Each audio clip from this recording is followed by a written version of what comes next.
देखिए, पाचन तंत्र के हम फर्स्ट पार्ट में आपको मुंह में पाचन और पेट यानी आमाशय तक पाचन बता दिए थे।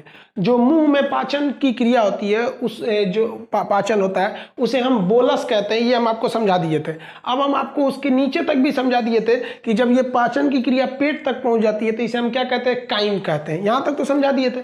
हम मुंह में से खाना इसे निकाल के देखते हैं, वो क्या हो जाता है, बोलस हो जाता है, और जो उल्टी करते हैं वो क्या होता है, काइम होता है। अब उसके आगे आपको इस पार्ट में समझाना था, हम पार्ट फर्स्ट में समझा दिए थे। अगर वो नहीं देखे हैं तो आप पार्ट फर्स्ट जरूर देखिए। चलिए अब हम समझते हैं छोटी आंत में पाचन कैसे होता है। देखिए, छोटी आंत में जैसे पेट के बाद खाना कहाँ जाता है, छोटी आंत में, तो छोटी आंत में पाचन कंप्लीट हो जाता है। अब समझते हैं हम लोग, छोटी आंत में जैसे खाना जाता है तो इसमें दो अलग अलग एंजाइम मिलते हैं। एक मिलता है यहाँ से अग्नाशय, अग्नाशय मतलब होता है पेंक्रियाज, और एक मिलता है इधर पित्ताशय से। हम इस फिगर को यहाँ बना देते हैं ताकि क्लियर समझ में आए।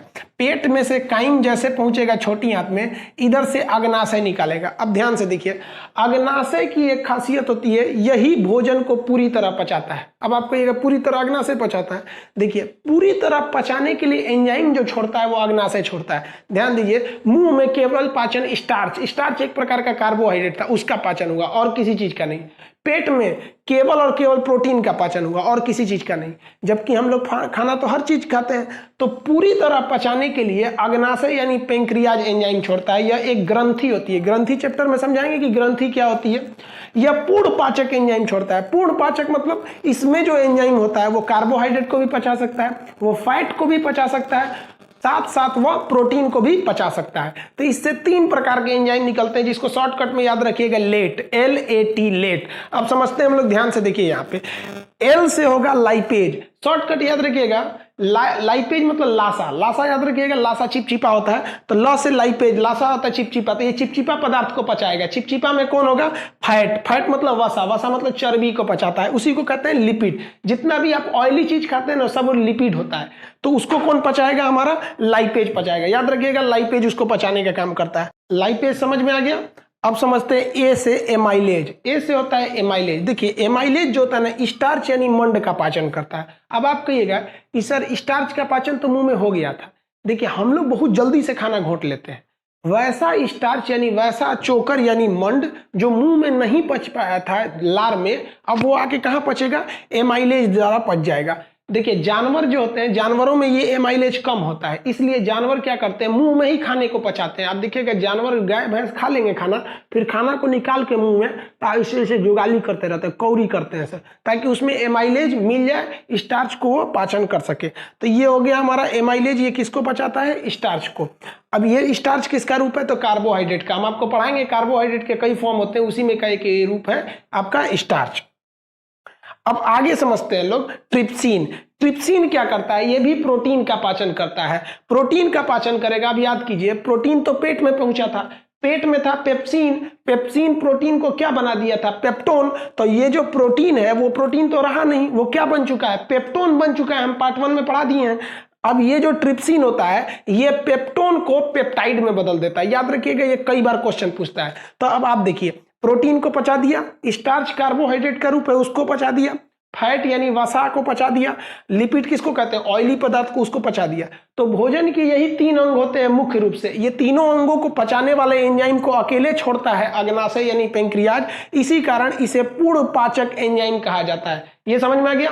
ये जो एंजाइम छोड़ता है ये छोटी आंत में छोड़ देता है, इसलिए ये छोड़ता भले पेंक्रियाज है लेकिन पहुंचता कहाँ है, छोटी आंत में पहुंचता है, छोटी आंत के पहले भाग में। समझ में आ गया। अब ध्यान से समझिए, छोटी आंत जो है वो कहता है कि भैया हम पाचन तभी करेंगे जब खाना क्षारीय हो, हम अम्लीय खाना को नहीं पचा सकते हैं। यही हो गया बवाल, क्योंकि पेट में आपको पता था हाइड्रोक्लोरिक एसिड था, वो हो गया था अम्लीय। अब जो ये काइम आ रहा है ये तो अम्लीय है। अब बेचारा अग्नाशय पूर्ण पाचक यानी लेट नामक एंजाइम इसमें छोड़ चुका है। अब इसका अलग नखरा कि भैया हमको अम्लीय चीज पसंद नहीं है, अब क्या करेंगे, तो इसके उपाय के लिए है लीवर। ये जो लीवर होता है, ये लीवर जो होता है पित्त यानी गाल का निर्माण करता है। पित्त एक चिपचिपा पदार्थ होता है, तरल पदार्थ, जिसका स्वाद इतना कड़वा होता है जिसको आप सोच नहीं सकते। उसका पीएच लगभग 8 होता है, वह क्षारीय होता है। मुर्गा का जब मीट बनता है ना तो उसमें एक पीत होता है कैप्सूल बराबर, अगर वो कट गया ना तो पूरे मीट का टेस्ट खराब कर देता है। तो ये लीवर जो होता है ना पीत को बनाता है और स्टोर कर देता है पीत की थैली में, जिसे हम पित्ताशय कहते हैं। पीत की थैली या पित्ताशय कहते हैं। स्टोर कर दिया वो लीवर, इसको बनाकर स्टोर कर देता है पित्ताशय में, जिसे हम लोग गाल ब्लेडर या पित्ताशय या पीत की थैली कहते हैं। कभी कभी इसमें पथरी हो जाता है तो इसको काट के निकाल दिया जाता है। निकाल देने से कोई दिक्कत नहीं होता है, क्योंकि निर्माण कौन कर रहा था? लीवर कर रहा था, पित्ताशय केवल स्टोर करता था। अब ध्यान दीजिए, अब ये जो होता है ना पित्ताशय, ये क्या करेगा, इसमें क्या छोड़ देता है? पीत छोड़ देता है। पीत एक चीज लिक्विड होता है जो ये भोजन अम्लीय था उसको क्या कर देगा? क्षारीय कर देता है। तो देखिए कितना बढ़िया काम किया, क्षारीय कर देगा। और ये पूर्ण पाचक एंजाइम छोड़ दिया। अब छोटी आंत कहता है हाँ अब हम अस्थिर पचाएंगे। तो भोजन को क्षारीय करने का काम पित्त करता है। कहेगा पित्त बनता कहाँ है? लीवर में। स्टोर कहाँ रहता है? पित्ताशय में। और ये आके कहाँ मिलता है? छोटी आंत में मिल जाता है। भोजन को क्या कर देता है? क्षारीय कर देता है। साथ ही साथ यह वसा को भी पचाता है। वसा को पचाने की क्रिया इमल्सिफिकेशन कहलाता है। वसा को पचाने की क्रिया क्या कहलाएगा? इमल्सिफिकेशन। समझ में आ गया? अब ध्यान दीजिए, लीवर क्या करेगा? पित्त यानी गाल का निर्माण करेगा। पित्ताशय यानी गाल ब्लेडर ये पित्त को स्टोर करता है। इसका पीएच कितना होता है? 8 होता है। यह भोजन को क्षारीय कर देता है, वसा का पाचन करता है। अब सबसे बड़ी चीज क्या है? क्वेश्चन पूछता है वह कौन सा ऐसा पदार्थ है जो एंजाइम न होते हुए भी पाचन का काम करता है? तो यही है पित्त, जो एंजाइम न होते हुए भी पाचन का काम करता है। अब ध्यान दीजिए, ध्यान से, बड़ा टिपिकल क्वेश्चन होता है कि वह कौन सा हार्मोन है जो छोटी आंत से निकलता है? छोटी आंत के ऊपरी भाग से निकलता है। ये पूरा छोटी आंत है। छोटी आंत के ऊपरी भाग से 2 हार्मोन निकलता है। वह हार्मोन जो पित्त की थैली को कहता है अरे जल्दी जल्दी पित्त छोड़ो, पित्त छोड़ो। क्यों? क्योंकि खाना आ रहा है, जल्दी क्षारीय करो। तो जो पित्त निकालने के लिए हार्मोन निकलता है उसे कहा जाता है कोलेसिस्टोकाइनिन। कौन सा काइनिन? कौन सा हार्मोन? कोलेसिस्टोकाइनिन। तो कोलेसिस्टोकाइनिन हार्मोन इसे क्या कर देता है? उत्तेजित करता है। यह हार्मोन कहां बनता है? छोटी आंत में। जैसे ये हार्मोन निकलेगा यहां से क्या निकल जाएगा? पित्त निकल जाएगा और भोजन क्या हो जाएगा? क्षारीय। अब बात यहां आता है कि अग्नाशय से जो पूर्ण पाचक एंजाइम है उसे छोड़ने के लिए कौन सा हार्मोन छोड़ा जाता है? तो यह छोटी आंत एक और हार्मोन छोड़ती है जिससे कि अग्नाशय से क्या निकलने लगे? एंजाइम निकलने लगे। ये तीनों, उसे हम लोग कहते हैं सेक्रेटिन। कौन सा एंजाइम? सेक्रेटिन। यहां लिख देते हैं हम सेक्रेटिन। यहां लिख दिए। अग्नाशय किसके द्वारा उत्तेजित होता है? Secretin hormone. तब ध्यान से समझे, सेक्रेटिन हार्मोन अग्नाशय से एंजाइम निकलने के लिए उत्तेजित करता है। और कोलेसिस्टोकाइनिन हार्मोन यहां लिखा है ना, कोलेसिस्टोकाइनिन हार्मोन जो ये है, कोलेसिस्टोकाइनिन हार्मोन, ये इधर से कहता है तुम पित्त छोड़ो। अब ये दोनों हार्मोन निकलते कहां है? सब छोटी आंत से। एक निकालता है पित्ताशय से पित्त और एक निकालता है अग्नाशय से एंजाइम। पित्ताशय से पित्त निकालने के लिए कोलेसिस्टोकाइनिन हार्मोन और अग्नाशय से एंजाइम निकालने के लिए सेक्रेटिन। समझ में आ गया? इतना समझ में आ गया? अब इसका एक स्क्रीनशॉट ले लीजिए आप लोग, फिर हम आगे समझा देते हैं छोटी आंत में क्या क्या क्रिया होती है। भोजन जो पहुंचता है वो कहां पहुंचेगा? वो ड्यूडेनम में पहुंचेगा। ड्यूडेनम में किसी भी प्रकार का एंजाइम नहीं निकलता है, याद रखिएगा, या एंजाइम नहीं निकलता, इसलिए ड्यूडेनम में पाचन नहीं होता है। ड्यूडेनम में 2 प्रकार के हार्मोन निकलते हैं। एक निकलता है कोलेसिस्टोकाइनिन जो पित्ताशय से पित्त निकालता है और एक निकलता है सेक्रेटिन जो अग्नाशय से ये पूर्ण पाचक रस निकलता है। समझ में आ गया? अब ये जो एंजाइम निकला है ये भोजन में अच्छी तरह मिल जाए इसके लिए जरूरी है भोजन को फैलाया जाए। आप देखते होंगे घर की महिलाएं जब वो चावल बीनती हैं तो चावल को पहले इसे फैला देती हैं, इसे छींट देती हैं सूप में, फिर बीनती हैं। तो भोजन सब ड्यूडेनम में ही रहता है, इसलिए इसको फैलाने के लिए जगह चाहिए। तो ये फैलाने का जगह जो देता है वो जेजुनम देता है। तो देखिए ड्यूडेनम में भी पाचन नहीं हुआ, जेजुनम में भी नहीं हुआ। ये यहाँ हार्मोन निकला और जेजुनम उन लोग को जगह दे दिया फैलने के लिए। इतना समझ में आ गया? अब ये छोटी आंत का सबसे निचला जो भाग होता है उसे हम कहते हैं इलियम। इलियम में पाचन भी होता है और अवशोषण भी होता है और यहीं पे पाचन कंप्लीट हो जाता है। इसीलिए कहा जाता है कि छोटी आंत में पाचन भी होता है और अवशोषण भी होता है। वह मेन काम कहाँ होता है? तो इलियम में होता है। इलियम में एक एंजाइम पाया जाता है जिसे कहते हैं इरेप्सिन। यह इरेप्सिन प्रोटीन को पचाएगा। अब जरा देखिए, प्रोटीन पेट में आया तो बन गया पेप्टाइड, पेप्टोन। जैसे इसमें से अग्नाशय से उसमें निकला ट्रिप्सिन, वो उस प्रोटीन जो टूटा हुआ था पेप्टोन में, उसे बना दिया पेप्टाइड। अतः यहाँ जो प्रोटीन है वो किस रूप में है? पेप्टाइड के रूप में है। तो ये क्या करता है? इरेप्सिन इस पेप्टाइड को, या पेप्टाइड किसका रूप है? प्रोटीन का रूप है, यह प्रोटीन का रूप है। तो इस प्रोटीन को क्या कर देता है? एमिनो एसिड में बदल देता है। तो यहाँ पर पाचन पूरी तरह से क्या हो जाता है? कंप्लीट हो जाता है। तो प्रोटीन का पाचन कहाँ कंप्लीट हुआ? तो छोटी आंत में। तो प्रोटीन 3 जगह पहुंचता है, एक आमाशय द्वारा, अग्नाशय द्वारा और छोटी आंत द्वारा। यहां समझ में आ गया? इसमें अलग अलग प्रकार के भी एंजाइम निकलते हैं इसमें से। बड़ा सिंपल है, उसको याद रखना। देखिए, माल्टेज नामक एंजाइम माल्टोज को पचाएगा, सुक्रेज नामक एंजाइम सुक्रोज को पचाएगा, ग्लैक्टेज नामक एंजाइम ग्लैक्टोज को पचाएगा। यानी मिलता जुलता है। तो उससे आपको एग्जाम में क्वेश्चन नहीं बनेगा, इतना इजी थोड़ी पूछेगा माल्टेज किसको पचाता है तो माल्टोज को, सुक्रेज किसको पचाता है? सुक्रोज को। तो ये सब 5 प्रकार के एंजाइम कहां से निकलते हैं? छोटी आंत से निकलते हैं, जिसमें सबसे मेन कौन सा होता है? इरेप्सिन। छोटी आंत से निकलने वाले एंजाइम को हम लोग सक्कस इंट्रीगस कहते हैं। क्या कहते हैं? सक्कस इंट्रीगस। सक्कस इंट्रीगस में 4-5 टाइप के एंजाइम मिलेंगे। माल्टेज माल्टोज को, ग्लैक्टेज ग्लैक्टोज को, सुक्रेज सुक्रोज को। लेकिन याद रखिएगा, इरेप्सिन किसको पचाता है? तो प्रोटीन। प्रोटीन का यहाँ कौन सा रूप मिलेगा? तो पेप्टाइड मिलेगा। आइए, पेप्टाइड को किस में बदल देगा? एमिनो एसिड में, अब पच जाएगा।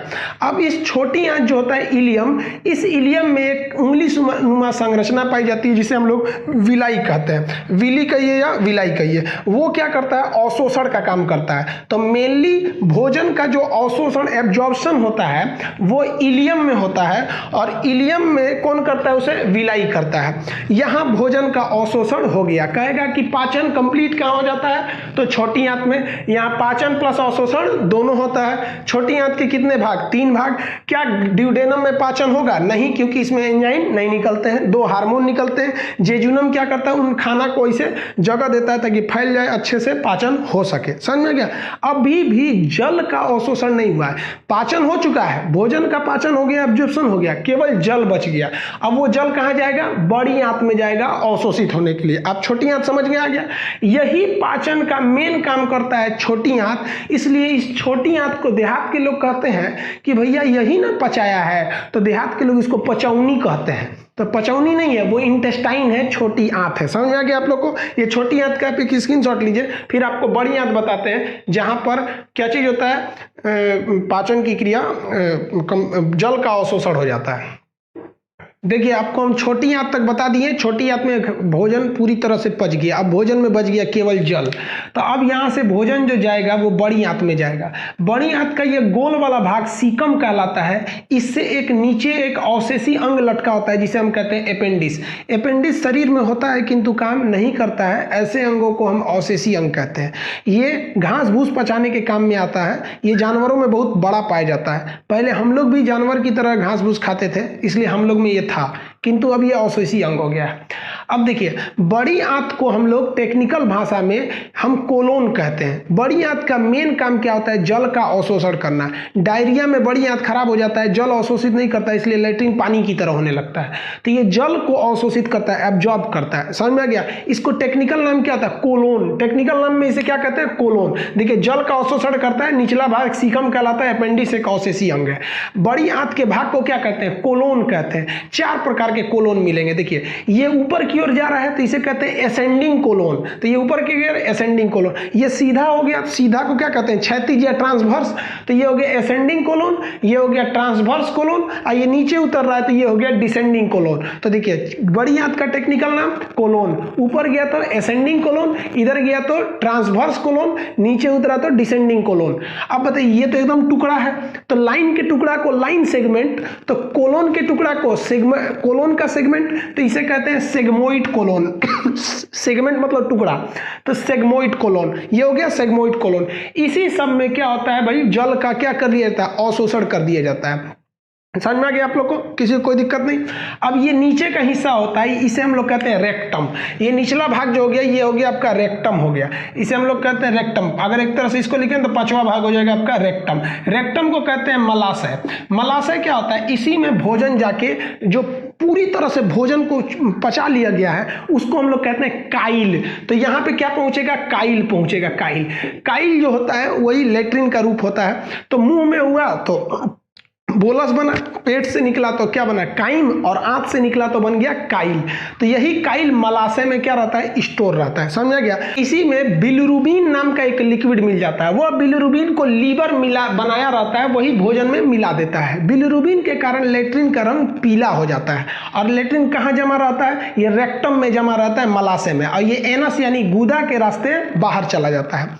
अब देखिए ध्यान से, जब कभी ये रेक्टम में जहाँ लेट्रिन जमा रहता है, काइल के रूप में जमा रहता है, वहां पे कभी कभी घाव बन जाता है या उधर मांस बढ़ने घटने लगते हैं सब, तो उससे ये रास्ते में रुकावट आने लगती है। इसको एक बीमारी कहते हैं, जिसे हम बवासीर या पाइल्स नाम की बीमारी कहते हैं। ऑपरेशन करके उस मांस को काट के निकाल दिया जाता है। तो यहां तक तो समझ में आ गया, ये कंप्लीट पाचन हो गया, किसी को कोई दिक्कत नहीं ना। अब आगे समझते हैं पाचन से कुछ ऐसे क्वेश्चन जो एग्जाम में पूछे जाते हैं।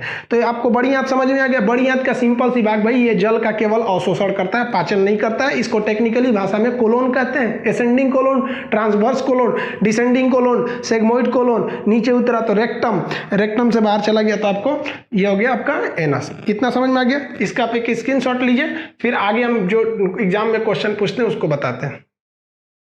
देखिए, भोजन में जो पाचन के मेन 3 अंग होते हैं, कार्बोहाइड्रेट, फैट और प्रोटीन। प्रोटीन सबसे जटिल होता है, इसे पचाना बहुत मुश्किल होता है। हम पूरा पाचन बता दिए हैं, आप थोड़ा स्टेप बाय स्टेप समझिएगा कहाँ कहाँ क्या होता है। प्रोटीन का पाचन, आमाशय में क्या निकलता है, पेप्सिन। आमाशय का पेप्सिन इस प्रोटीन को क्या बना देता है, पेप्टोन में बदल देता है। उसके बाद आमाशय से ये जाता है जैसे आगे, तो अग्नाशय से, अग्नाशय का ट्रिप्सिन जो होता है इस पेप्टोन को क्या बदल देता है, पेप्टाइड में बदल देता है। तो यहाँ हो गया पेप्टाइड। अब ये पहुंचेगा आंत में, छोटी आंत में। तो अब देखिए, अब ये कहां पहुंचा, छोटी आंत में। तो छोटी आंत का जो इरेप्सिन होता है, छोटी आंत का इरेप्सिन इस पेप्टाइड को किस में बदल देता है, एमिनो एसिड में। तो ये आपका एक फ्लो हो गया, आप इसको ध्यान से समझिएगा। प्रोटीन का पाचन कैसे होता है समझ में आ गया आप लोग को। पेट में क्या बन जाएगा, पेप्टोन। अग्नाशय उसे क्या कहेगा, पेप्टाइड। और छोटी आंत इसे क्या कर देगा, एमिनो एसिड। पेट में कौन सा एंजाइम, पेप्सिन। अग्नाशय में ट्रिप्सिन, इंटेस्टाइन में यानी छोटी आंत में इरेप्सिन। समझ में आ गया आप लोग को प्रोटीन का पाचन। अब जो भोजन के अलग अलग रूप थे उसको समझिए। जब मुंह में भोजन को कूच दिया गया, भोजन को मुंह में कूचा गया तो उसे क्या कहते हैं, बोलस। उसके बाद भोजन कहाँ पहुंचा था, पेट में। जब पेट में उसको खूब पाचन वाचन किया गया तो उसे क्या किया गया, काइम। उसके बाद कहाँ गया, आंत में अवशोषण हो गया, बड़ी आंत में जल अवशोषण हो गया, ये क्या बन गया, काइल। और काइल में बिलिरुबिन की वजह से काइल पीला हो जाता है, जिसे हम लेट्रिन कहते हैं। समझ में आ गया। मुंह से खाना निकाल के देखते हैं वो क्या है, बोलस। उल्टी कर देते हैं वो क्या है, काइम। और जो मलमूत्र त्याग देते हैं वो क्या हो जाता है, काइल हो जाता है। तो ये भोजन का रूप समझ में आ गया। अब देखिए, पाचन के कई स्टेप्स होते हैं, चरण होते हैं। बेसिकली 5 चरण होते हैं। जब हम भोजन को मुंह में निगलते हैं ना, तो उसे कहते हैं इंजेशन। उसे क्या कहते हैं, इंजेक्शन नहीं, इंजेशन। तो इसे अंतःकरण कहते हैं। जैसे भोजन को मुंह में लिए, अब पाचन चालू हो जाएगा। पाचन स्टार्ट कहाँ से होता है, मुंह से।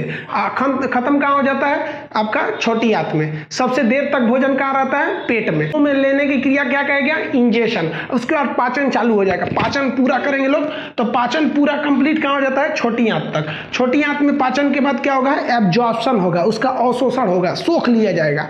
और जैसे एब्जॉर्प्शन हो जाएगा, एब्जॉर्प्शन के बाद उस बचे हुए भोजन से हम ऊर्जा बनाएंगे। तो ऊर्जा बनाने को क्या कहते हैं, एसिमिलेशन या स्वांगीकरण। ऊर्जा बन जाएगा, हम लोग को लगने लगेगा वाह बहुत खा लिया आपको।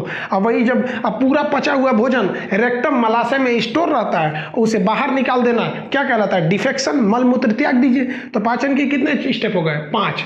पहला हो गया इंजेशन। जैसे इंजेशन करेंगे पूरा पाचन की क्रिया होगी छोटी आंत तक। इंजेशन के बाद डाइजेशन, डाइजेशन के बाद एब्जॉर्प्शन, पूरा खाना खींच लिया जाएगा। उसके बाद एसिमिलेशन, ऊर्जा बनेगा। उसके बाद डिफेक्शन। समझ में आ गया ये पाचन के स्टेप्स। चलिए इसका स्क्रीनशॉट ले लीजिए।